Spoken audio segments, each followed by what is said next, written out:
तमिलनाडु के एक छोटे से शांत शहर ऊटी की पहाड़ियों में उस रात मौसम कुछ अलग ही था। तेज हवा चल रही थी और आसमान में काले बादल गरज रहे थे।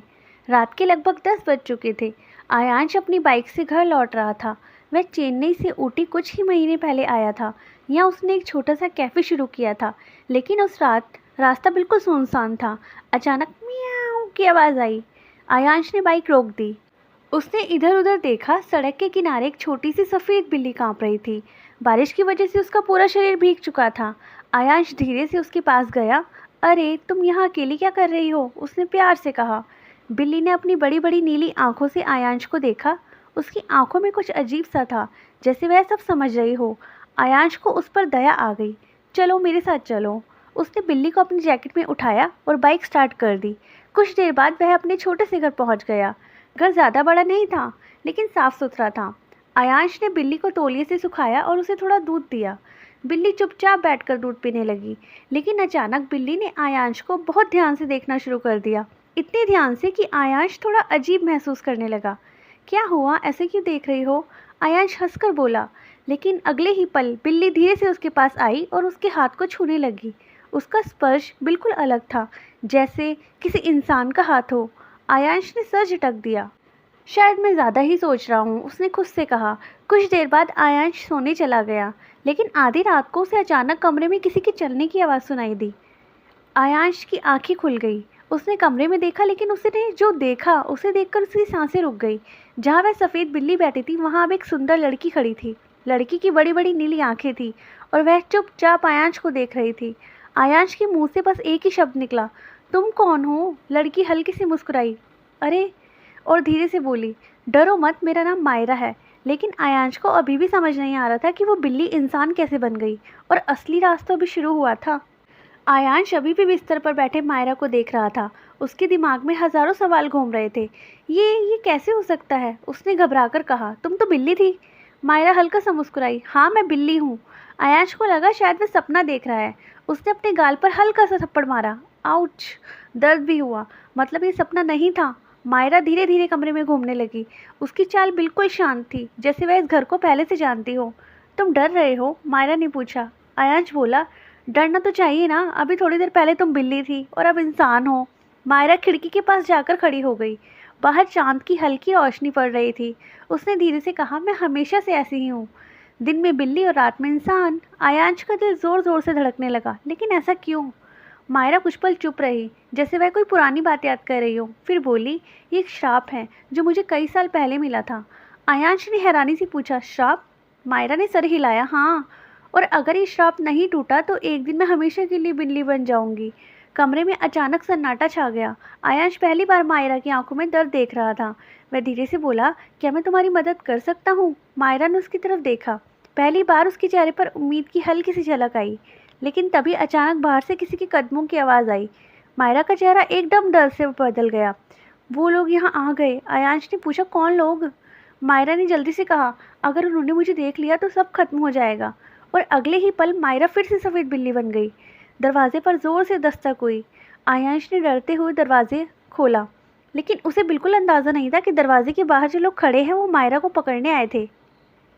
आयांश का दिल तेजी से धड़कने लगा। उसने पीछे मुड़कर देखा। कुछ सेकंड पहले जो लड़की मायरा उसके सामने खड़ी थी, अब वो वहाँ फिर वही सफ़ेद बिल्ली बैठी थी। वह चुपचाप कोने में दुबकी हुई थी। जल्दी दरवाज़ा खोलो, बाहर से एक भारी आवाज़ आई। आयांश थोड़ा घबरा गया। उसने धीरे से दरवाज़ा खोला। दरवाजे के बाहर दो आदमी खड़े थे। दोनों काले कपड़ों में थे और उसके चेहरे पर एक अजीब सा सख्त भाव था। उनमें से एक आदमी बोला, यहाँ कोई सफ़ेद बिल्ली आई है क्या? आयांश का दिल धक रह गया, लेकिन उसने खुद को संभालते हुए कहा, नहीं, मैंने कोई बिल्ली नहीं देखी। दोनों आदमी शक भरी नज़रों से आयांश को देखने लगे। एक आदमी ने घर के अंदर झांकने की कोशिश की। हमें अंदर देखने दो। आयांश को समझ नहीं आ रहा था क्या करे, लेकिन उसने हिम्मत करके कहा, ये मेरा घर है, आप ऐसे अंदर नहीं आ सकते। कुछ सेकंड तक सन्नाटा था। फिर दूसरा आदमी बोला, अगर तुम्हें कोई सफ़ेद बिल्ली मिले तो तुरंत हमें खबर कर देना। उसने अपनी जेब से एक कार्ड निकालकर आयांश के हाथ में दे दिया। फिर दोनों आदमी धीरे धीरे वहाँ से चले गए। आयांश ने दरवाज़ा बंद किया और तुरंत पीछे मुड़ा। सफ़ेद बिल्ली अभी भी कोने में बैठी थी, लेकिन अगले ही पल बिल्ली फिर से बदलने लगी। कुछ ही सेकंड में मायरा फिर से इंसान बनकर उसके सामने खड़ी थी। आयांश हैरान होकर बोला, ये लोग कौन थे? मायरा की आंखों में डर साफ दिखाई दे रहा था। ये वही लोग हैं जो कई सालों से मेरा पीछा कर रहे हैं। लेकिन क्यों? आयांश ने पूछा। मायरा ने धीमी आवाज़ में कहा, क्योंकि उन्हें पता है मेरे अंदर एक बहुत बड़ी ताकत छिपी हुई है। आयांश अब और ज़्यादा उलझ गया। कौन सी ताकत? मायरा ने धीरे से कहा। एक ऐसी ताकत जो इंसान को अमर बना सकती है। यह सुनकर आयांश पूरी तरह चौंक गया। उसे समझ ही नहीं आ रहा था कि वह एक सामान्य लड़की से मिला है या किसी बड़े रहस्य से। वहीं रात काफ़ी गहरी हो चुकी थी। कमरे में सिर्फ हल्की सी चांदनी आ रही थी। आयांश और मायरा दोनों खिड़की के पास बैठे थे। आयांश के मन में बहुत सारे सवाल थे। मायरा, सच सच बताओ, ये सब कैसे शुरू हुआ? मायरा कुछ देर चुप रही, फिर उसने धीरे धीरे अपनी कहानी सुनानी शुरू की। कई साल पहले मैं भी एक सामान्य लड़की थी। मैं अपने परिवार के साथ तमिलनाडु के एक छोटे से गाँव में रहती थी। उसकी आवाज़ में दर्द साफ झलक रहा था। एक दिन जंगल में घूमने गई थी। वहाँ मुझे एक पुराना मंदिर मिला। आयांश ने ध्यान से सुन रहा था। मायरा आगे बोली, वो मंदिर बहुत रहस्यमयी था। वहाँ एक बहुत पुरानी मूर्ति थी जिसके बारे में कहा जाता था कि उसमें जादुई शक्तियाँ हैं। लेकिन मैंने गलती कर दी। आयांश ने पूछा, कैसी गलती? मायरा ने धीमी आवाज़ में कहा, मैंने उस मूर्ति को छू लिया। कमरे में अचानक सन्नाटा छा गया और उसी पल मुझे श्राप मिल गया। आयांश ने धीरे से पूछा, श्राप? कैसा श्राप? मायरा बोली, दिन में मैं बिल्ली बन जाती हूँ और रात में इंसान। आयांश कुछ पल तक चुप रहा, फिर उसने पूछा, क्या इस श्राप को ख़त्म करने का कोई तरीका है? मायरा ने धीरे से सिर हिलाया। हाँ, लेकिन वो बहुत मुश्किल है। मुझे उसी मंदिर में वापस जाना होगा जहाँ ये सब शुरू हुआ था। आयांश ने तुरंत कहा, तो हम वहाँ चलेंगे। मायरा ने हैरानी से उसकी तरफ देखा। तुम मेरी मदद करोगे? आयांश हल्का सा मुस्कुराया। अब तो मेरी दोस्त हो और दोस्त मुसीबत में साथ नहीं छोड़ते। मायरा की आंखों में पहली बार उम्मीद की चमक दिखाई दी, लेकिन उसे नहीं पता था कि इस मंदिर तक पहुँचने से पहले उसे कई खतरनाक मुश्किलों का सामना करना पड़ेगा। अगली सुबह आयांश जल्दी उठ गया, लेकिन जैसे ही उसने कमरे में देखा, मायरा फिर से सफ़ेद बिल्ली बन चुकी थी। वह खिड़की के पास बैठी बाहर देख रही थी। आयांश ने मुस्कुराकर कहा, गुड मॉर्निंग। बिल्ली ने हल्की सी म्याऊं की। आयांश समझ चुका था कि वह मायरा ही है। उसने जल्दी से तैयार होकर बैग पैक किया। आज से उनकी यात्रा शुरू होने वाली थी। उन्हें उस पुराने मंदिर तक पहुंचना था, लेकिन जैसे ही आयांश घर से बाहर निकला, उसकी नज़र सड़क के उस पार खड़ी काली कार पर पड़ी। कार के अंदर वही दो आदमी बैठे थे जो कल रात आए थे। आयांश समझ गया, वह लोग अभी भी मायरा का पीछा कर रहे हैं। उसने जल्दी से मायरा को अपनी जैकेट में छुपाया और बाइक स्टार्ट कर दी।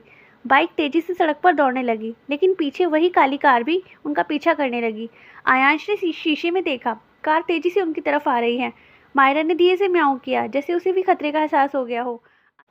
आयांश ने बाइक तेज़ कर दी। अब सड़क पहाड़ों की तरफ जा रही थी। हवा तेज़ हो रही थी और पीछा भी, लेकिन आयांश को अभी पता ही नहीं था कि यह सिर्फ शुरुआत है। असली खतरा तो अभी उनका इंतज़ार कर रहा था, और उस पुराने मंदिर का रहस्य उनकी ज़िंदगी हमेशा के लिए बदलने वाला था। आयांश की बाइक तेज़ी से पहाड़ी सड़क पर दौड़ रही थी। सुबह का समय था, लेकिन रास्ता अभी भी काफ़ी सुनसान था। चारों तरफ धुंध फैली हुई थी। पीछे मुड़कर देखते ही आयांश का दिल धड़क उठा। वही कार अभी भी उनका पीछा कर रही थी। लगता है ये लोग इतनी आसानी से पीछा नहीं छोड़ेंगे, आयांश ने धीरे से कहा। उसकी जैकेट के अंदर सफ़ेद बिल्ली यानी मायरा भी बेचैन थी। वह बार बार बाहर निकालकर सड़क पीछे देखने की कोशिश कर रही थी। सड़क धीरे धीरे ऊंची पहाड़ियों की तरफ जा रही थी। एक तरफ गहरी खाई थी तो दूसरी तरफ घना जंगल। आयांश को बहुत सावधानी से बाइक चलानी पड़ रही थी। तभी अचानक पीछे से कार की रफ्तार और तेज़ हो गई। अब कार लगभग उसके बराबर पहुंच गई थी। कार की खिड़की खुली और अंदर बैठे आदमी ने ज़ोर से चिल्लाकर कहा, रुको, हमें पता है बिल्ली तुम्हारे पास ही है। आयांश का दिल तेज़ी से धड़कने लगा। ये लोग सच में खतरनाक है, उसने सोचा। उसने तुरंत बाइक को एक संकरे रास्ते की तरफ मोड़ लिया जो जंगल के अंदर जाता था। कार उस रास्ते पर इतनी आसानी से नहीं जा सकती थी। कुछ मिनट बाद आयांश ने बाइक रोकी और गहरी सांस ली। फिलहाल तो उनसे बच गए, उसने कहा। उसी समय मायरा फिर से बदलने लगी। कुछ सेकंड में सफ़ेद बिल्ली की जगह वह खूबसूरत लड़की बन गई थी। मायरा ने गहरी सांस ली। धन्यवाद, अगर तुम नहीं होते तो शायद वो लोग मुझे पकड़ ही लेते। आयांश मुस्कुराया। अब हम साथ हैं तो डरने की क्या ज़रूरत है। लेकिन तभी जंगल के अंदर एक अजीब सी आवाज़ आई। दोनों ने एक दूसरे की तरफ देखा और उन्हें एहसास हो गया कि इस जंगल में वे अकेले नहीं हैं। आवाज़ धीरे धीरे उनके पास आती जा रही थी। आयांश ने सावधानी से उधर उधर देखा। घने पेड़ों के बीच से एक बूढ़ा आदमी धीरे धीरे उनकी तरफ आ रहा था। उसके लंबे सफ़ेद बाल थे और उसने पुराने कपड़े पहने हुए थे। वह उन्हें देखकर मुस्कुराया। तुम लोग उस मंदिर की तलाश में हो ना, है ना? आयांश और मायरा दोनों चौंक गए। आयांश ने हैरानी से पूछा, आपको कैसे पता? बूढ़ा आदमी धीरे से हंसा। क्योंकि मैं कई सालों से इस जंगल में रह रहा हूँ और उस मंदिर का रहस्य जानता हूँ। मायरा की आंखें चौड़ी हो गई। क्या आप सच में उस मंदिर के बारे में जानते हैं? बूढ़ा आदमी गंभीर हो गया। हाँ, और मैं ये भी जानता हूँ कि तुम्हें श्राप मिला हुआ है। आयांश और मायरा दोनों एक दूसरे को देखने लगे। उन्हें समझ ही नहीं आ रहा था कि आदमी कौन है। बूढ़ा आदमी बोला, डरो मत, मैं तुम्हारा दुश्मन नहीं हूँ। मेरा नाम सिद्धनाथ है। उसने जंगल के अंदर एक रास्ते की तरफ इशारा किया। अगर तुम्हें उस मंदिर तक पहुँचना है तो तुम्हें मेरी मदद की ज़रूरत पड़ेगी। आयांश ने मायरा की तरफ देखा। मायरा कुछ पल सोचती रही, फिर उसने धीरे से सिर हिलाया। शायद यही उसकी एकमात्र उम्मीद थी, लेकिन उसे नहीं पता था कि उस मंदिर तक पहुंचने का रास्ता और भी खतरनाक था और उस रास्ते में छुपे कई रहस्य थे जो उनकी ज़िंदगी भी बदल सकते थे। सिंधनाथ उन्हें जंगल के अंदर एक संकरे रास्ते से ले जा रहा था। रास्ता बहुत पुराना था, ऐसा लग रहा था जैसे सालों से कोई यहाँ आया ही नहीं है। कुछ देर तक चलने के बाद वे खुली जगह पर पहुंचे। वहां ज़मीन पर एक बहुत बड़ा पुराना पत्थर का चिन्ह बना हुआ था। उस चिन्ह के बीच में एक अजीब सी आकृति बनी हुई थी। मायरा अचानक रुक गई, उसकी आंखों में डर दिखने लगा। यही वही चिन्ह है, उसने धीरे से कहा। आयांश ने पूछा, कौन सा चिन्ह? मायरा बोली, जब मुझे श्राप मिला था तब मैं मंदिर के अंदर यही चिन्ह बना हुआ था। सिद्धनाथ ने गंभीर आवाज में कहा, यह सिर्फ एक चिन्ह नहीं है, यह उस मंदिर का रास्ता दिखाने वाला संकेत है। आयांश ने आसपास देखा, लेकिन यहाँ तो कोई मंदिर नहीं दिख रहा। सिद्धनाथ मुस्कुराया, क्योंकि वह मंदिर आम लोगों को दिखाई नहीं देता। फिर उसने ज़मीन पर बने चिन्ह के बीच में हाथ रखा। कुछ सेकंड बाद ज़मीन हल्की हल्की कांपने लगी। आयांश और मायरा घबरा गए। अचानक पत्थर का चिन्ह धीरे धीरे खुलने लगा और नीचे की तरफ जाने वाली एक गुप्त सीढ़ी दिखाई देने लगी। सिद्धनाथ बोला, मंदिर का रास्ता नीचे है। मायरा का दिल तेजी से धड़कने लगा। कई सालों बाद वह फिर उसी जगह पहुंचने वाली थी जहां से उसका श्राप शुरू हुआ था, लेकिन उसे पता ही नहीं था कि मंदिर के अंदर उसका इंतजार सिर्फ मुक्ति ही नहीं, बल्कि एक बहुत बड़ा खतरा भी कर रहा है। पत्थर का दरवाज़ा खुल चुका था। नीचे अंधेरी सीढ़ियाँ दिखाई दे रही थी। ठंडी हवा ऊपर की तरफ आ रही थी। आयांश ने नीचे झाँक कर देखा, यह जगह तो बहुत पुरानी लग रही है, उसने धीरे से कहा। सिद्धनाथ ने मशाल जलाई और बोला, यह मंदिर सैकड़ों साल पुराना है, बहुत कम लोग इसके बारे में जानते हैं। मायरा चुपचाप खड़ी थी, उसके चेहरे पर डर साफ दिखाई दे रहा था। आयांश ने उसकी तरफ देखा। डरो मत, मैं तुम्हारे साथ हूँ। मायरा ने हल्की सी मुस्कान दी। तीनों धीरे धीरे सीढ़ियों से नीचे उतरने लगे। हर कदम के साथ अंधेरा और गहराता जा रहा था। कुछ मिनट बाद वे नीचे पहुंचे। नीचे एक बड़ा सा पत्थर का हॉल था। दीवारों पर अजीब अजीब निशान बने हुए थे। अचानक मायरा रुक गई। यही जगह है, उसकी आवाज़ कांप रही थी। यही मुझे श्राप मिला था। आयांश ने चारों तरफ देखा। मंदिर के बीच में एक बड़ी पत्थर की मूर्ति खड़ी थी। वही मूर्ति जिसे छूने के बाद मायरा की ज़िंदगी बदल गई थी। लेकिन तभी अचानक पीछे से किसी के ताली बजाने की आवाज़ आई। वाह, आखिर तुम लोग यहाँ तक पहुँच ही गए। तीनों ने तुरंत पीछे मुड़कर देखा और जो आदमी वहाँ खड़ा था उसे देखकर मायरा के चेहरे का रंग उड़ गया। मंदिर के दरवाजे पर वही आदमी खड़ा था जो काली कार में बैठा था। उसके साथ 3 और आदमी भी थे। वह धीरे धीरे आगे बढ़ा। मायरा, हम तुम्हें बहुत समय से ढूंढ रहे हैं। मायरा गुस्से में बोली। राघव? आयांश ने हैरानी से पूछा, तुम इसे जानती हो मायरा? मायरा ने धीरे से कहा, यह वही आदमी है जिसने मेरे श्राप की सच्चाई दुनिया के सामने लाने की कोशिश की थी। राघव हंसने लगा। गलत, मैं तो बस तुम्हारी ताकत को इस्तेमाल करना चाहता हूँ। आयांश ने पूछा, कौन सी ताकत? राघव की आंखों में लालच साफ दिख रहा था। इस मंदिर की शक्ति, जो किसी को भी अमर बना सकती है। सिद्धनाथ गंभीर हो गया। राघव, ये शक्ति इंसानों के लिए नहीं है। लेकिन राघव ने उसकी बात अनसुनी कर दी। वह मायरा की तरफ बढ़ते हुए बोला, अगर हम इस श्राप को पूरी तरह समझ लें तो हम हमेशा के लिए मौत को हरा सकते हैं। मायरा पीछे हट गई। आयांश उसके सामने खड़ा हो गया। तुम उसे हाथ भी नहीं लगाओगे? राघव मुस्कुराया। तुम मुझे रोकने की कोशिश करोगे? फिर उसने अपने आदमियों को इशारा किया। अगले ही पल मंदिर के अंदर लड़ाई शुरू हो गई। राघव के आदमी आयांश की तरफ बढ़े। आयांश ने पूरी ताकत से उसका सामना किया, लेकिन वे अलग बहुत ज़्यादा थे। एक आदमी ने आयांश को धक्का दिया और वह ज़मीन पर गिर गया। मायरा घबरा गई। आयांश, राघव हंसते हुए बोला, अब कोई तुम्हें बचाने नहीं आएगा। लेकिन तभी अचानक मंदिर की मूर्ति चमकने लगी। पूरा हॉल नीली रोशनी से भर गया। सभी लोग चौंक गए। मायरा की आंखें भी चमकने लगी। सिद्धनाथ धीरे से बोला, यह मंदिर की शक्ति है।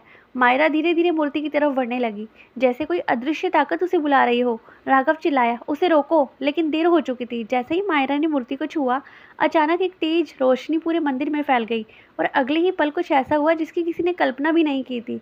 रोशनी धीरे धीरे कम होने लगी। जब सब कुछ साफ दिखाई देने लगा तो सभी लोग हैरान रह गए। मायरा अब जमीन पर खड़ी नहीं थी, वह हवा में तैर रही थी। उसकी चारों तरफ नीली रोशनी घूम रही थी। आयांश ने हैरानी से कहा, मायरा? मायरा की आवाज़ बदल चुकी थी। यह मंदिर मुझे पहचानता है। सिद्धनाथ की आंखों में आश्चर्य था। असंभव, इसका मतलब? राघव गुस्से में चिल्लाया, जो भी हो, मुझे इसकी शक्ति चाहिए। वह तेजी से मायरा की तरफ दौड़ा, लेकिन जैसे ही वह पास पहुंचा, अचानक एक तेज ऊर्जा की लहर निकली। राघव दूर जाकर गिर पड़ा। मायरा धीरे धीरे नीचे उतरी। अब उसके चेहरे पर डर नहीं था, बल्कि एक अजीब सा आत्मविश्वास था। वह धीरे से बोली, अब मुझे सब याद आ गया है।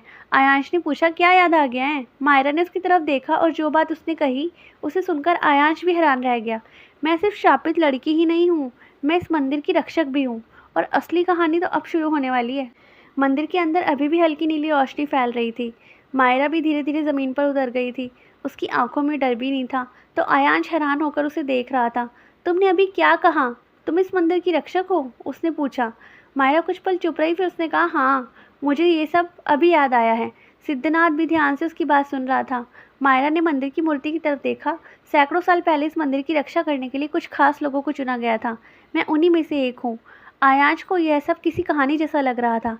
लेकिन फिर तुम बिल्ली कैसे बन गई? मायरा ने धीरे से जवाब दिया।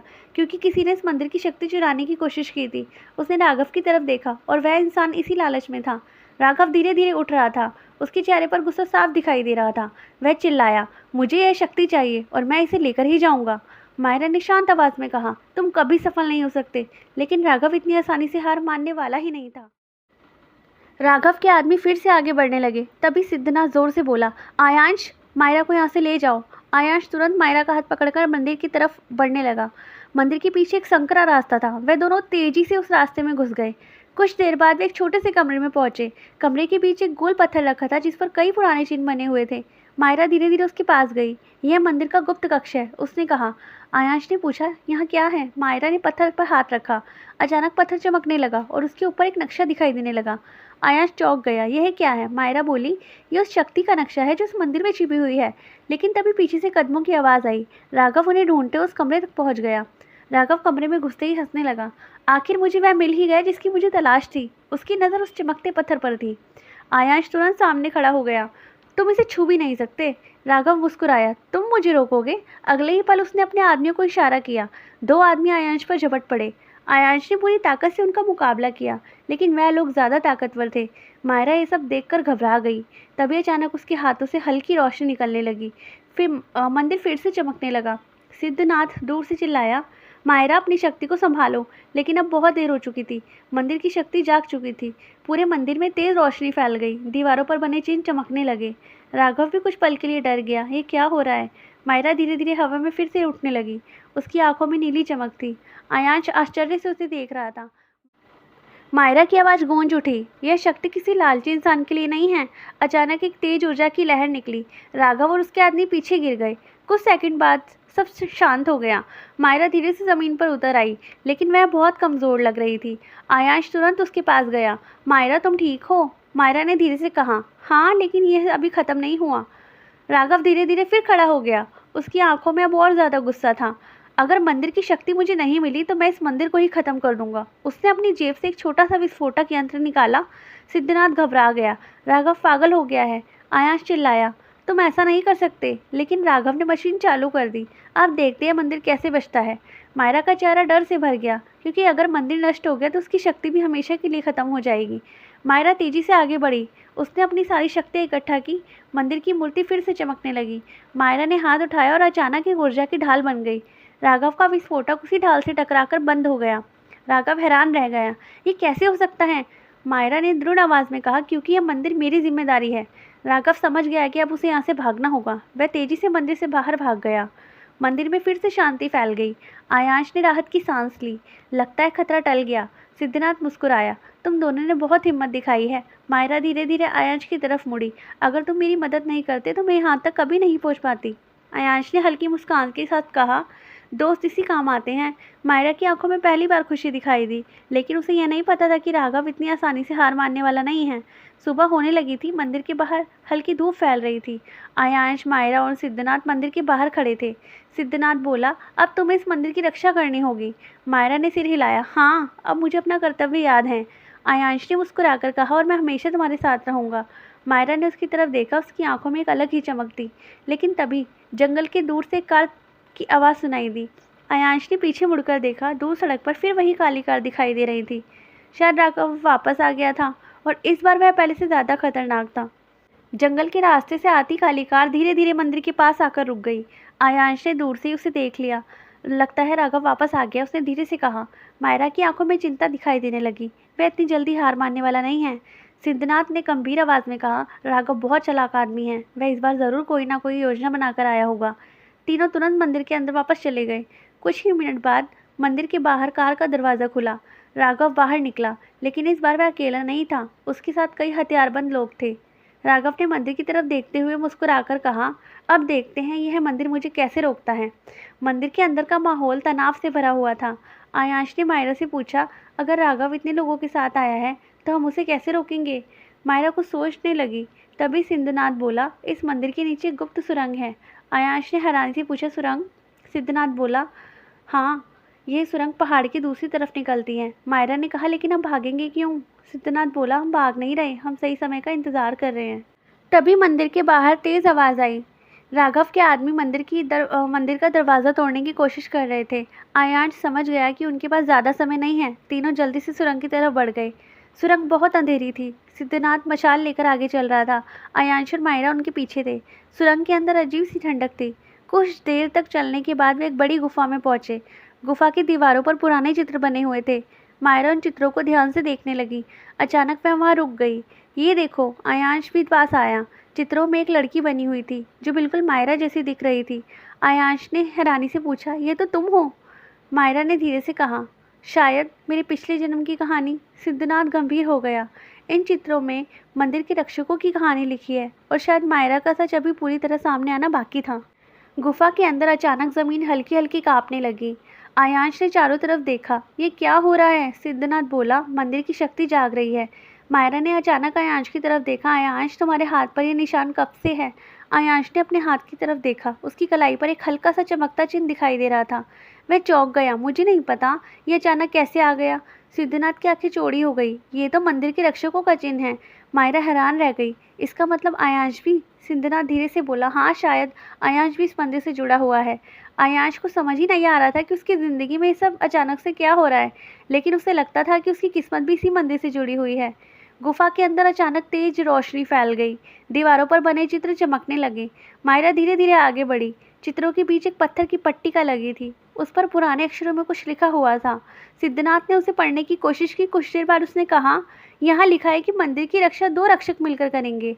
मायरा ने पूछा, 2 रक्षक? सिद्धनाथ ने आयांश की तरफ देखा। एक रक्षक मायरा है और दूसरा आयांश। आयांश पूरी तरह चौंक गया। लेकिन मैं तो एक सामान्य इंसान हूँ। सिद्धनाथ मुस्कुराया। कभी कभी इंसान को अपनी असली पहचान देर से पता चलती है। मायरा धीरे धीरे आयांश के पास आई। शायद हमारी मुलाकात भी कोई संयोग नहीं थी। आयांश अब समझने लगा था कि यह सफ़र सिर्फ मायरा की कहानी नहीं, यह उसकी अपनी किस्मत की भी कहानी बन चुकी है। लेकिन उसी समय सुरंग के बाहर से 2 कदमों की आवाज़ आने लगी। राघव और उसके आदमी शायद सुरंग तक पहुंच चुके थे और असली लड़ाई तो अब शुरू होने वाली थी। वहीं गुफा के अंदर हल्की नीली नीली रोशनी अब फिर भी चमक रही थी। दीवारों पर बने पुराने चित्र जिंदा हो उठे थे। आयांश अपनी कलाई पर बने चमकते चिन्ह को देख रहा था। क्या सच में मैं भी इस मंदिर से जुड़ा हूँ? उसने अपने आप से पूछा। मायरा ने उसकी तरफ देखा। उसकी आंखों में भरोसा था। शायद हमारी मुलाकात कोई संयोग नहीं थी। आयांश, शायद किस्मत हमें यहाँ तक लाई है। तभी सुरंग के अंदर कदमों की आवाज़ गूंजने लगी। सिद्धनाथ अचानक सतर्क हो गया। राघव यहाँ तक पहुँच गया है। आयांश ने तुरंत आसपास देखा। गुफा के अंदर छिपने की कोई जगह नहीं थी। कुछ ही सेकंड बाद सुरंग के मुहाने पर टॉर्च की रोशनी दिखाई देने लगी। राघव की आवाज़ गूंजी, भागने की कोशिश मत करो, इस बार तुम लोग कहीं नहीं बचोगे। उसके साथ कई आदमी थे। मायरा ने आयांश का हाथ पकड़ लिया। अब क्या करेंगे? आयांश कुछ पल चुप रहा, फिर उसने गहरी सांस ली। अब भागने का वक्त खत्म हो गया है, अब हमें लड़ना होगा। राघव और उसके आदमी गुफा में घुस गए। राघव ने हंसते हुए कहा, वाह, तुम लोग तो खुद ही मेरे पास आ गए। उसकी नज़र सीधे उस पत्थर की पट्टिका पर थी। यही है वो जगह जहाँ मंदिर की असली शक्ति छिपी है। आयांश उसके सामने खड़ा हो गया। तुम इसे छू भी नहीं सकते। राघव हंस पड़ा। तुम मुझे रोकोगे? उसने अपने आदमी को इशारा किया। 2 आदमी आयांश पर झपटे। आयांश ने उन्हें रोकने की कोशिश की, लेकिन तभी अचानक उसकी कलाई का चिन्ह चमकने लगा। एक तेज नीली रोशनी उसके हाथ से निकल गई। दोनों आदमी दूर जाकर गिर पड़े। गुफा में कुछ सेकंड के लिए सन्नाटा छा गया। राघव भी हैरान रह गया। तो ये सच है, मंदिर ने तुम्हें भी चुना है। आयांश खुद भी अपनी शक्ति देखकर चौंक गया। मायरा आयांश को देखकर खुश भी थी और चिंतित भी। आयांश, ये शक्ति बहुत खतरनाक भी हो सकती है। सिद्धनाथ ने भी सिर हिलाया। सही कहा, मंदिर की शक्ति को संभालना आसान नहीं होता, लेकिन राघव की आंखों में अब और ज़्यादा लालच था। अब तो मुझे यकीन हो गया है कि अगर मैं तुम दोनों की शक्ति हासिल कर लूँ तो मैं दुनिया का सबसे ताकतवर इंसान बन सकता हूँ। उसने अपने आदमियों को फिर इशारा किया। इस बार सभी आदमी एक एक साथ आगे बढ़े। गुफा में फिर से अफरा तफरी मच गई। आयांश अपनी शक्ति को संभालने की कोशिश कर रहा था, लेकिन वह भी पूरी तरह उस शक्ति को समझ नहीं पाया था। मायरा ने धीरे से कहा, आयांश, अपने दिल को शांत करो, तभी तुम अपनी शक्ति को नियंत्रित कर पाओगे। अचानक गुफा की दीवारें फिर से चमकने लगी। एक लड़की और एक लड़का मायरा धीरे से बोली, ये हम हैं। सिद्धनाथ ने जो चित्र है वो ध्यान से देखा। इस चित्रों के अनुसार मंदिर की असली शक्ति तभी जागती है जब दोनों रक्षक एक साथ अपनी शक्तियों का उपयोग करते हैं। आयांश ने मायरा की तरफ देखा, मतलब हमें साथ मिलकर लड़ना होगा। मायरा ने सिर हिलाया। दोनों धीरे धीरे आगे बढ़े। उनके हाथों से हल्की नीली रोशनी निकलने लगी। गुफा की पूरी दीवार चमक उठी। राघव ये सब देखकर थोड़ा घबरा गया। लेकिन उसने हार नहीं मानी। चाहे कुछ भी हो जाए, मैं ये शक्ति लेकर ही जाऊंगा। गुफा में अचानक तेज हवा चलने लगी। राघव ने अपनी जेब से एक छोटा सा काला पत्थर निकाला। सिद्धनाथ उसे देखते ही घबरा गया। ये तो काली शक्ति का पत्थर है। मायरा भी डर गई। अगर उसने इसे इस्तेमाल किया तो मंदिर की शक्ति भी कमज़ोर पड़ सकती है। राघव मुस्कुराया। तुम लोग सोचते हो कि सिर्फ तुम्हारे पास ताकत है। उसने पत्थर ज़मीन पर फेंक दिया। अचानक गुफा में काला धुआं फैलने लगा। ज़मीन ज़ोर ज़ोर से कांपने लगी। आयांश ने मायरा का हाथ पकड़ लिया। अब क्या होगा? मायरा की आवाज़ भी गंभीर थी। अब असली परीक्षा शुरू है, क्योंकि उस काले धुएं से धीरे धीरे एक डरावनी छाया बन रही थी और वह छाया सीधे आयांश और मायरा की तरफ बढ़ रही थी। गुफा के अंदर काला धुआं तेजी से फैलने लगा। कुछ ही सेकंड में वह धुआं एक बड़ी डरावनी छाया का रूप लेने लगा। उसकी लाल चमकती आंखें अंधेरे में चमक रही थी। आयांश ने मायरा का हाथ कसकर पकड़ लिया। ये क्या है? उसने घबराकर पूछा। सिद्धनाथ ने गंभीर आवाज़ में कहा, यह काली शक्ति का रक्षक है, जिसे उस पत्थर से जगाया गया है। राघव जोर से हंसने लगा। अब देखता हूँ तुम्हारी मंदिर वाली शक्ति इसे कैसे रोकती है। वह छाया धीरे धीरे आगे बढ़ने लगी। हर कदम के साथ ज़मीन काँप रही थी। मायरा ने आंखें बंद की और अपनी शक्ति को महसूस करने लगी। आयांश, हमें साथ मिलकर अपनी शक्ति का इस्तेमाल करना होगा। आयांश ने सिर हिलाया। दोनों के हाथ से हल्की नीली रोशनी निकलने लगी, लेकिन काली छाया बहुत ज़्यादा ताकतवर लग रही थी और वह बिल्कुल भी उनके सामने आ चुकी थी। अचानक वह छाया ज़ोर से गरजी। गुफा की दीवारें हिलने लगी। राघव दूर खड़ा ये सब देखकर खुश हो रहा था। चलो ख़त्म करो इन्हें। छाया ने अपना बड़ा सा हाथ उठाया और आयांश की तरफ हमला किया। आयांश ने तुरंत अपनी शक्ति से एक रोशनी की ढाल बना ली। दोनों शक्तियाँ टकराई। पूरा गुफा कांप उठा। मायरा ने भी अपनी शक्ति उस ढाल में जोड़ ली। अब नीली रोशनी और तेज हो गई। छाया कुछ कदम पीछे हट गई। सिद्धनाथ ने राहत की सांस ली। लगता है दोनों रक्षक मिलकर इसे रोक सकते हैं। लेकिन राघव अभी भी मुस्कुरा रहा था, क्योंकि उसे पता था ये लड़ाई अभी ख़त्म नहीं हुई है। लड़ाई के बीच अचानक आयांश के दिमाग में अजीब अजीब तस्वीरें आने लगी, जैसे वह इस जगह को पहले भी देख चुका हो। एक पुराना मंदिर, एक जलती हुई मशाल और एक आवाज़, तुम इस मंदिर के दूसरे रक्षक हो। आयांश अचानक चौंक गया। मायरा, मुझे कुछ याद आ रहा है। मायरा ने उसकी तरफ देखा। क्या?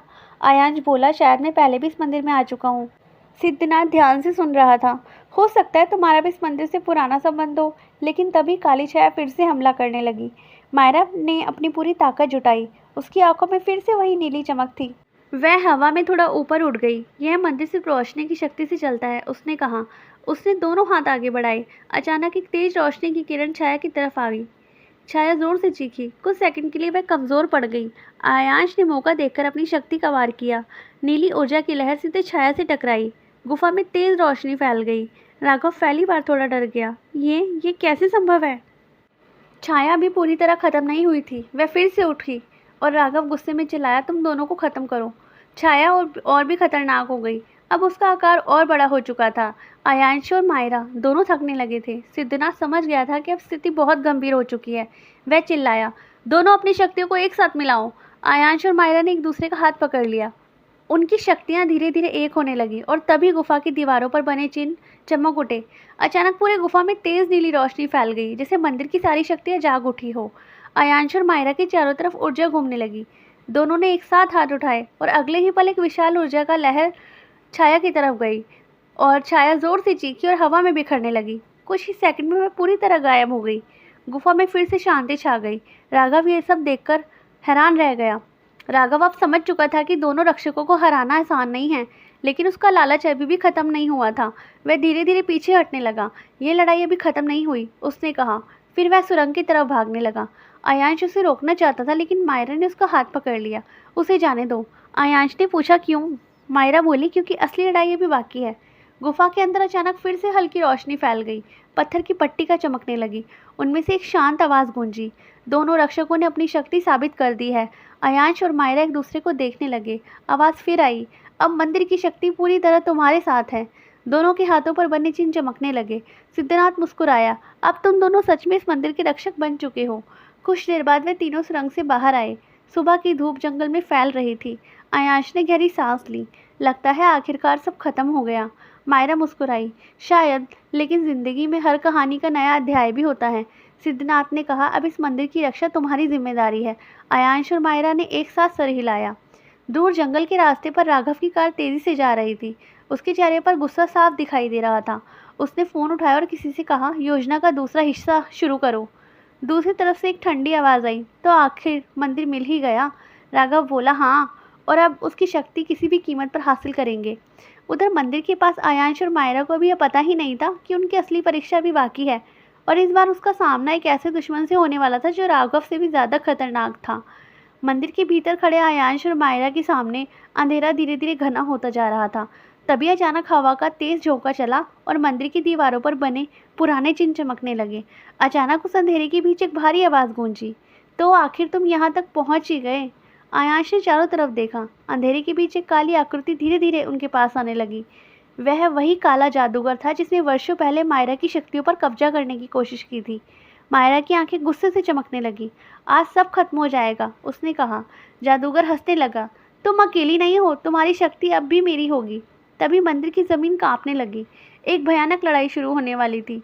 जादूगर ने अपना हाथ उठाया और अंधेरों की लहरों में मंदिर में फैला दी। मायरा ने तुरंत अपनी शक्ति जगाई। उसके शरीर के चारों तरफ नीली रोशनी फैल गई। आयांश यह सब देखकर हैरान था, लेकिन वह डरने की बजाय मायरा के साथ खड़ा था। मैं तुम्हारे साथ हूँ, उसने कहा। मायरा मुस्कुराई। दोनों की शक्तियाँ एक साथ जाग उठी। नीली और काली ऊर्जा आपस में टकराने लगी। मंदिर की दीवारें कांप रही थी। यह लड़ाई सिर्फ शक्ति की नहीं बल्कि प्यार और विश्वास की भी थी। जादूगर बार बार हमला कर रहा था। मायरा उसकी शक्तियों का सामना कर रही थी, लेकिन वह कमज़ोर पड़ने लगी। तभी आयांश ने मंदिर के बीच बने पुराने पत्थर को देखा। उसे अचानक मंदिर की पुजारी की बात याद आ गई। इस मंदिर की शक्ति सिर्फ सच्चे दिल वालों के लिए है। आयांश ने पत्थर को छुआ। अचानक तेज रोशनी फैल गई। मंदिर की शक्ति आयांश के अंदर उतरने लगी। अब आयांश भी इस लड़ाई का हिस्सा बन चुका था। जादूगर ने गुस्से से कहा, यह असंभव है, लेकिन अब देर हो चुकी थी।